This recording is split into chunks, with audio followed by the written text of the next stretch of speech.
네, 저희 딸이 초등학교 저학년 때 비가 조금 오거나 먹구름이 잔뜩 끼는 날 눈을 뜨면 이런 말을 합니다. 엄마, 비 냄새가 나. 아파트라는 주거 환경이 바깥 기후를 이렇게 민감하게 알기가 어려운데 먹구름이 많은 날이면 혹은 밖에 이제 보슬비라도 내리면 눈을 뜨고 나와서는 엄마 비 냄새가 나 이런 말을 하는 겁니다. 처음 그 말을 들었을 때 너무 신기했습니다. 이 아이는 정말 비 냄새도 맡는 아주 특이한 아이구나. 되게 흥미로웠습니다. 우리는 요즘 누가복음을 계속 순서대로 보고 있죠. 지난주 우리 주님은 화평을 주러 오신 것이 아니라 불을 던지러 오셨다. 분쟁하게 하려 오셨다라는 말씀을 우리에게 주셨습니다. 지난주 여러분 어떠셨습니까? 주님이 주신 불 좀 만나보셨습니까? 가짜 화평을 깨기 위한 진짜 화평으로 가기 위한 어떤 분쟁이 있으셨나 모르겠습니다.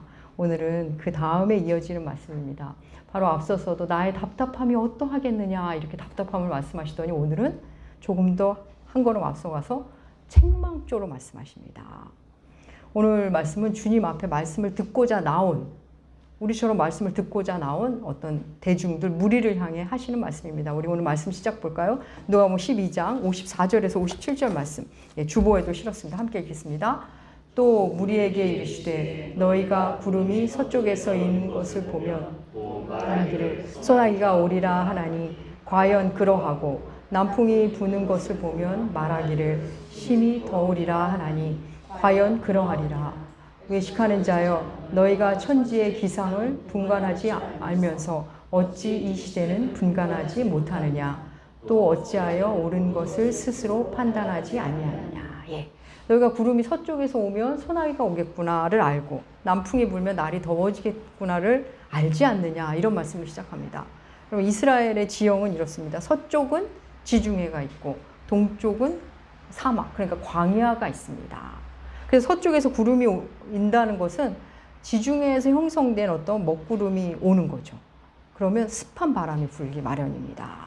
그러면 소나기가 오겠구나 그들은 압니다.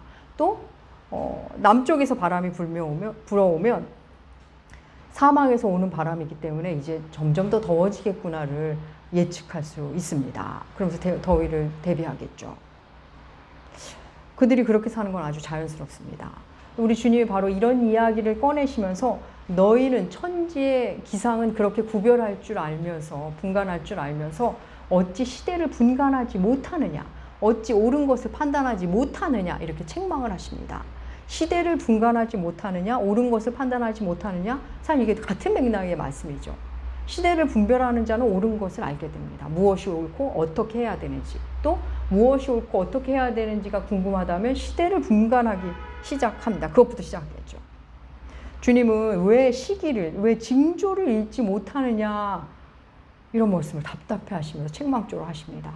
여러분 이런 말이 있습니다. 잠깐 생각해 보실까요? 원래 갑자기라는 말은 없다. 원래 갑자기라는 것은 없다. 이런 말이 있습니다. 무슨 일이든 징조가 있고 순서가 있다는 말이죠. 가은이가 이 땅에 왔습니다. 갑자기 뚝 떨어진 것처럼 보이지만 수순이 있었습니다. 우리 집사님 두 분이 만나서 서로 사랑을 하고 결혼을 하고 이렇게 힘든 시간이었죠. 어쨌든 아기가 생깁니다. 보통의 아기들이 그렇죠. 한 아기의 출생을 볼까요? 갑자기 아이가 태어나는 게 아니라 아기를 가진 엄마는 입덧을 하고 몸이 무거워지고 배가 불러오고 또 탈동을 느낍니다. 아기가 있다는 것이 서서히 진행되고 우리에게 올 것이 진행되고 있죠. 또 아이가 커서 사춘기가 되니까 애가 갑자기 돌변했다 이런 말을 하죠. 부모는 갑자기라고 하지만 어떤 환경이, 크게는 시대적 환경, 작게는 그 가정이라는, 개별적으로는 그 가정이라는 배경이 그런 사춘기를 잉태합니다. 사랑하는 사람이 갑자기 마음이 바뀌었다? 상대방은 갑자기라고 말하고 싶지만 사실 마음이 떠난 그 사람은 서서히 언제부턴가 그런 징후가 있었을 겁니다. 여러분, 하나님은 우리에게 언제나 힌트를 주시고 징조를 주십니다. 그렇게 기회를 주시고 준비하게 하십니다. 여러분, 하나님은 우리에게 그냥 갑자기 무슨 일을 일으키고 뜬금없이 무슨 일이 일어나게 하는 그렇게 잔인한 분이 아닙니다. 우리로 하여금 때를 읽을 수 있게 준비할 수 있게 하십니다. 예수님이 지금 무리를 향해 너희가 어찌 시대를 분간하지 못하느냐, 옳은 것을 판단하지 못하느냐 책망하시죠. 여러분, 책망한다는 것은, 어떤 책망을 할 수 있다는 것은 어떤 배경이 있습니다. 생각해 볼까요? 주께서 책망한다는 것은 이 전제가 있습니다. 시대를 분간할 힘을 가진 자를 향한 책망입니다. 옳은 것을 분간할 수 있는 사람에게만 이 책망을 하시는 겁니다. 할 수 있는데 하지 않았기에 책망하는 겁니다. 여러분, 부모가 자녀를 야단칠 때 할 수 없는 아이를 향해 왜 안 했냐고 야단치는 부모는 없습니다. 이제 갓 걷기 시작한 아이를 향해 왜 정리정돈 안 했냐고 야단치는 이상한 부모는 없습니다. 그래도 초등학교 고학년은 돼야 왜 정리정돈 안 했냐고 책망할 수 있습니다. 그럼 하나님도 그러십니다. 그래서 오늘 말씀, 왜 분간하지 못하였느냐, 이 말은 왜 분간하지 않느냐는 말씀입니다. 시대를 분간할 수 있는데, 판단을 옳게 할 수 있는데 왜 안 하고 있느냐고 답답해 하시면서 책망하시는 겁니다. 여러분, 저 어렸을 때 이런 동요가 있었어요. 아시는 분도 있으실 것 같아요. 저 건너 조그만 호숫가에, 아하, 이렇게 시작합니다. 저 건너 조그만 호숫가에 개구리 노총각이 살았는데 40이 넘어도 장가를 못 가, 안 간 건지 못 간 건지 나도 몰라. 뭐 이런 가사입니다. 참 재밌게 불렀던 기억이 나는데, 그 노총각이 안 간 건지 못 간 건지, 안 하는 건지 못 하는 건지, 우리도 이럴 때가 있습니다. 못했다고 하는 건데, 못했다고 말은 하는데 사실 안 하고 있을 때가 있죠. 또 반대도 있죠. 안 하는 거라고 말하지만 실은 못하고 있는 경우도 있습니다. 이럴 때는 능력이 의심받을 때, 나 할 수 있어, 언제든 할 수 있어, 내가 안 하는 것뿐이야, 이렇게 허세를 부릴 때 이런 말을 하죠. 예, 정직하지 못하게 살다 보면 자기 자신에게 정직하지 못합니다. 자기 자신을 모르죠. 내가 지금 안 하는 건지 못하는 건지 구분이 안 되는 경우가 있습니다. 해보면 되는데 해보지조차 않는 거죠. 여러분, 사사기에 이스라엘 백성들이 그 이방 민족과 싸울 때 하나님께서 다 내쫓으라 그러셨거든요. 근데 그들이 내쫓지 못한 건지, 그냥 곁에 두고 싶어서 내쫓지 않은 건지가 조금 알쏭달쏭한 장면이 나옵니다. 우리 함께 볼까요? 사사기 1장 19절. 예, 주보에 실었습니다. 함께 읽겠습니다. 여호와께서 유다와 함께 계셨으므로 그가 산지 주민을 쫓아내었으나 골짜기의 주민들은 철병거가 있으므로 그들을 쫓아내지 못하였으며. 예, 철병거가 있어서 쫓아내지 못했다. 잠깐 보면 이게 힘들어서 못 쫓아냈구나 생각이 들기도 하는데, 그들이 철병거의 마음을 뺏겨서 도무지 쫓아낼 수 없는 걸 수도 있는, 참 보기 이 풀이가 애매합니다. 근데 다음 이어지는 사사기 말씀을 보면 그들이 진짜 못한 건지 안 한 건지 우리가 좀 더 우리의 이 말씀의 기울기가 좀 더 선명해집니다. 사사기 1장 28절 주보에 실었습니다. 함께 읽겠습니다. 이스라엘이 강성한 후에야 가나안 족속에게 농격을 시켰고 다 쫓아내지 아니하였더라. 예, 다 쫓아내지 아니하였더라. 왜요? 노역을 시키니 좋아서, 부려먹을 수 있으니까 좋아서 그냥 곁에 둡니다. 철병거가 마음에 들어서 도무지 쫓아내지를 못하는 겁니다. 쫓아낼 수 있는데 그럴 마음이 없습니다. 이방 문화가 세상 문화와 가치관의 매력을 느껴서 그냥 곁에 둡니다. 상황에 따라 못했다고 하지만 사실 안 하고 있는 겁니다.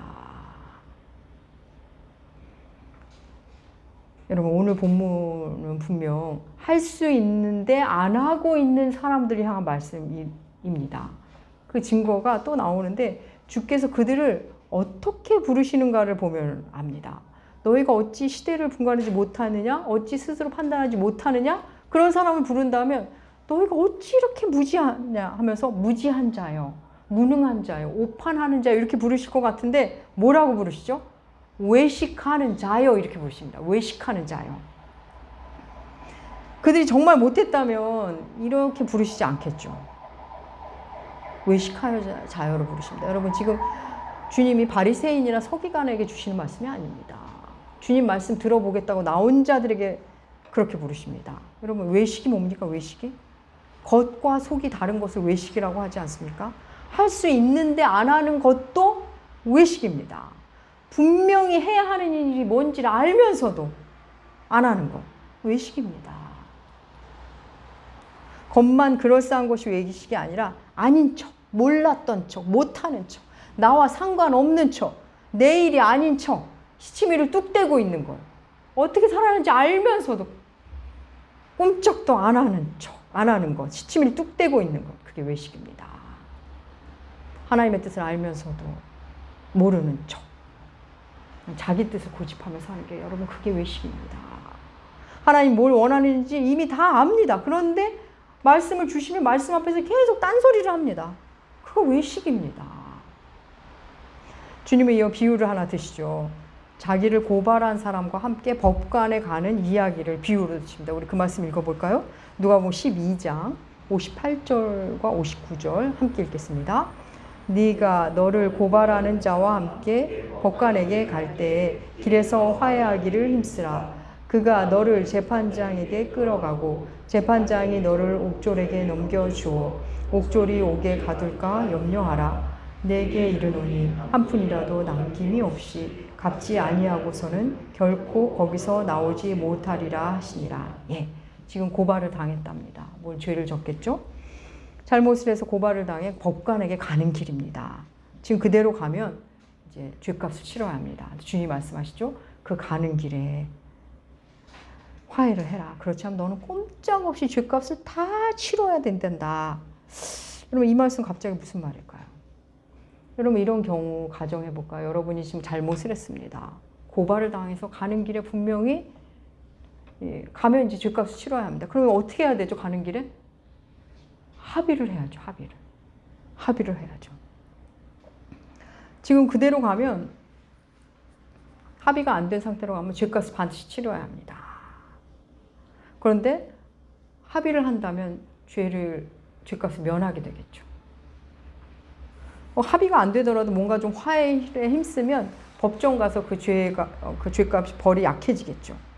그럼 그걸 모른다면 점점 재판장으로 가고 있는데 재판정이 다가오는데 자존심 세우면서 계속 다투며 한다면 이런저런 핑계대고 화해를 미룬다면 법정에 가서 모든 죄값을 빠짐없이 다 치르게 된다고 말씀하십니다.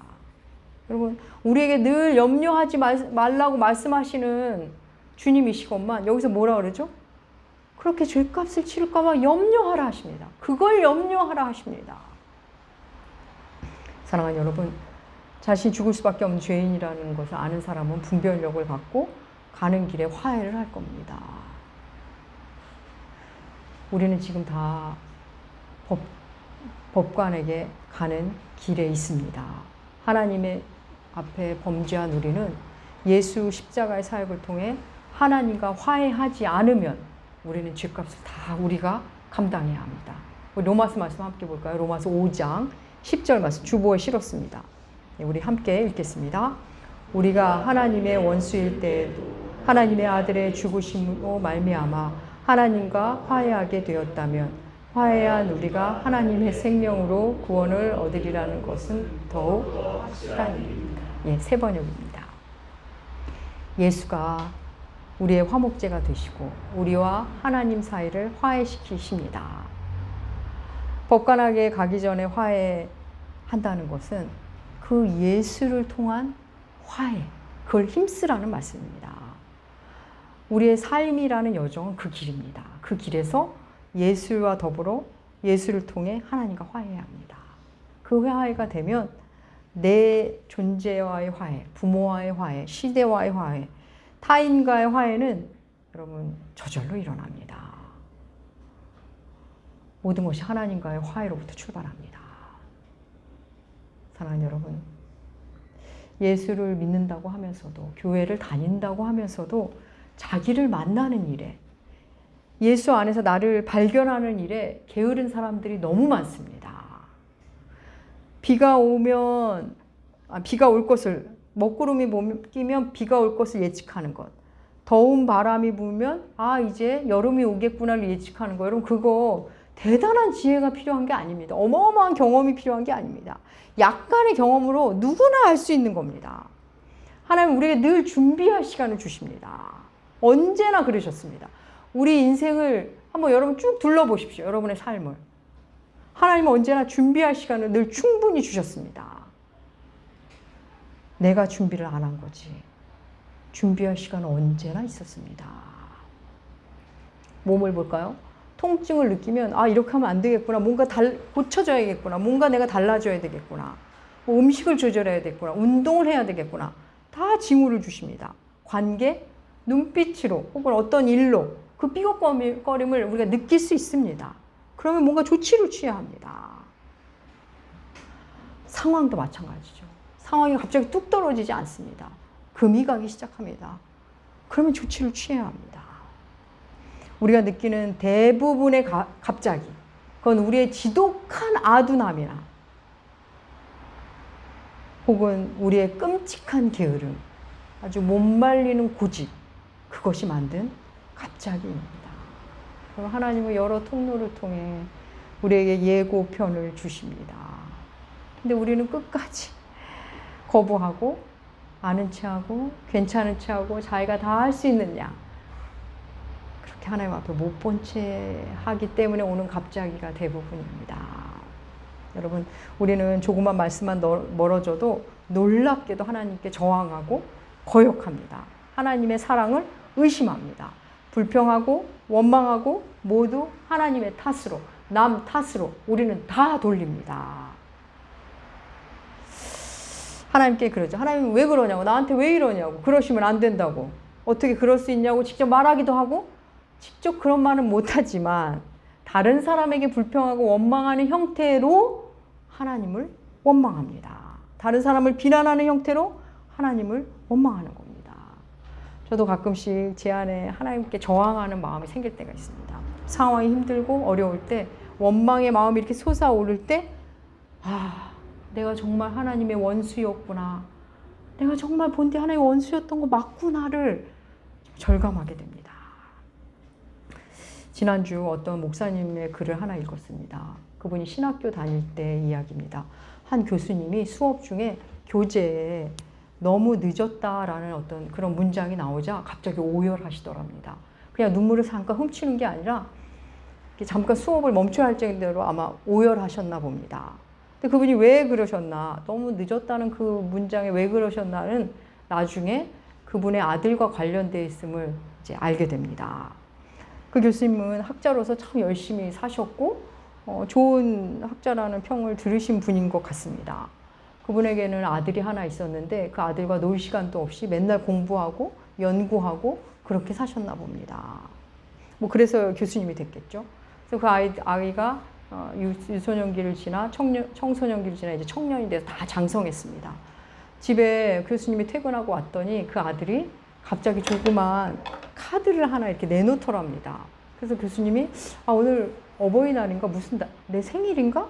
아닌데? 그러면서 그 카드를 딱 펼쳤더니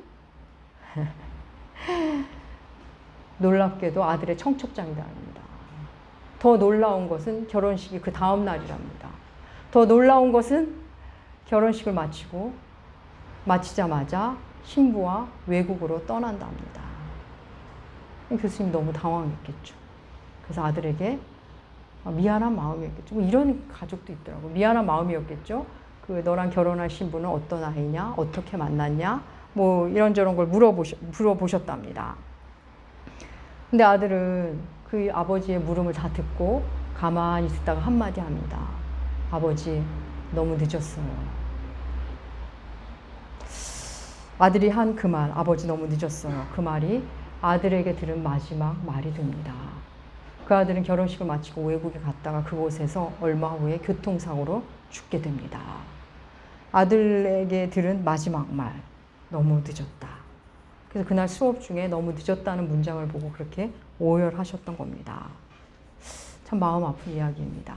그 목사님은, 그 글을 쓰신 그분은 이어서 나중에라는 말을 하지 말자는 이야기로 이 글을 전개하십니다. 그 나중에라는 말이 너무 마음 아프답니다. 자기 교회에 나중에라는 말을 많이 쓰신 교우님이 있으셨답니다. 목사님이 얘기하면, 목사님 나중에 할게요, 나중에 예배 드릴게요, 나중에 말씀 읽을게요, 나중에 봉사할게요. 그렇게 나중에라는 말을 자주 한 성도의 장례식을 치르고 나서 너무 마음이 아팠다는 글을 그렇게 쓰셨습니다. 나중에. 여러분, 그 나중에라는 말과 함께 우리가 죽어갑니다. 바로 지금 힘써야 할 것이 있다는 걸 여러분 기억하시기 바랍니다. 나중에 할게요. 나중에 기도할게요. 나중에 예배 드릴게요. 나중에 말씀 읽을게요. 나중에 봉사할게요. 나중에 함께 할게요. 그러다가 그 모든 것이 갑자기 확 들이치는 날이 오게 될 겁니다. 이제 하나님 앞에 섰는데, 재판정 앞에 섰는데, 법관 앞에 섰는데, 그때 나름 뭔가 해보려고 하면 그때 천사가 그럴 겁니다. 너무 늦었습니다. 여기가 끝입니다. 할 겁니다. 사랑하는 여러분, 주님이 말씀하십니다. 어찌 시대를 분간하지 못하느냐, 어찌 옳은 것을 판단하지 못하느냐, 힘써 화해하라. 그냥 화해가 아니라 힘써 하라 하십니다. 여러분, 우리의 종말론은 여러분 시급함입니다. 종말론을 말하면서 공포로 몰아가는 게 아니라 지금 당장 힘써야 할 것을 해야 한다는 것을 아는 게 그게 건강한 종말론의 결론입니다. 오늘 말씀 바리새인이나 서기관에게 주는 말씀이 아닙니다. 예수님의 말씀을 듣겠다고 주님 앞에 나와 앉아 있는 사람들에게, 그런 무리들에게 주신 말씀입니다. 교회를 다닌다고 하면서 그냥 휩쓸며 사는 사람들, 나는 지금 교회는 안 다니지만 그래도 나는 예수님을 믿어 라고 말하는 사람들, 그들에게 주신 말씀입니다. 지금 비냄새가 나는데 우산을 나중에 준비하시겠습니까? 지금 법관 앞에 가는데 화해 안 하시겠습니까? 합의 안 하시겠습니까? 분간하고 판단하는 이미 우리 안에 있습니다. 이미 주셨습니다. 난 못한다고 말하지만 안 하는 것이 대부분입니다. 자존심 때문에, 게을러서, 고집 때문에, 그냥 변화가 두려워서, 그냥 살던 대로 그냥 있는 게 편해서. 사랑하는 여러분, 말씀을 주시면 그냥 하면 됩니다. 그냥 먹구름이 많으면 비가 오겠구나, 우산을 준비하자. 날이 더워지면 더워지겠구나, 반팔을 꺼내놓자. 그냥 그렇게 하면 됩니다. 내 죄가 크거나 내가 문제가 많았구나 하면 예수 십자가 앞에 가서 얘기하는 겁니다. 그러나 말씀을 주시면 그 말씀대로 주님의 손을 잡는 게 그 말씀대로 사는 게 주님의 말씀을 손을 잡는 것입니다. 사랑하는 남욱의 교회 여러분, 그 일을 힘써 하십시오. 하나님을 알아가는 일에, 예수를 만나는 일에 힘을 쓰십시오. 그러면 나와의 화해, 내 과거와의 화해, 내 부모와의 화해, 세상과의 화해는 시간 문제입니다. 하나님의 징후를 놓칠까 봐 염려하십시오. 다른 염려 다 내려놓고 내가 하나님의 말씀을 놓칠까 봐 염려하십시오. 그 염려가 여러분을 살리실 겁니다. 사랑하는 남욱의 교회 여러분, 우리는 오늘을 성령 강림 주일로 지킵니다. 성령님은 언제나 지금 역사하십니다. 지금. 언제나 지금 이 자리에 나한테 역사하십니다. 나중에가 없습니다. 저 사람에게가 없습니다. 하나님은 성령님을 통해 늘 우리에게 징후를 보여주십니다. 늘 기회를 주십니다. 이 땅에 살아있는 한 언제나 끝까지 기회를 주십니다. 교회를 통해 들려주시고 말씀으로 또 내 마음의 소리를 통해 이야기하십니다. 지금 사랑해라. 지금 섬겨라. 지금 용서해라. 늘 지금이 기회입니다. 사랑하는 남욱의 교회 여러분, 우리에게 늘 기회를 주시는 그 하나님, 그 하나님께 나중에로 답하지 마시기 축복합니다. 예, 그렇습니다. 주님, 지금 그렇게 할게요. 해볼게요. 그러면 해볼 때 내 안에 그 능력이 있다는 걸 만나게 됩니다. 주님께 나중에로 답하지 마시고, 네, 아멘. 그렇게 삶으로 반응하심으로 여러분의 남은 삶을 종말론적 삶으로 아름답게 살아가시는 여러분들 남욱교회 되시기 주의 이름으로 축복합니다. 기도하겠습니다. 하나님 아버지, 우리 안에 할 수 있는 힘이 있는데 그 힘을 이미 주셨는데 나는 안 된다고, 나는 못 한다고, 또 나중에 하겠다고 이런저런 못난 모습을 주님 앞에 늘 보입니다.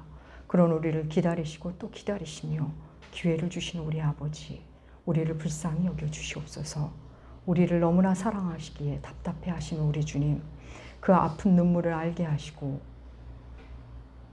그 사랑을 더 이상 아프게 하지 않는 우리들, 주의 십자가를 헛것으로 만들까 염려하며 사는 우리가 되게 하여 주시옵소서. 주의 사랑에 감사로, 찬양으로, 헌신으로 반응하며 사는 우리가 되게 하여 주시옵소서. 감사드리며 존귀하신 예수님의 이름으로 기도합니다. 아멘.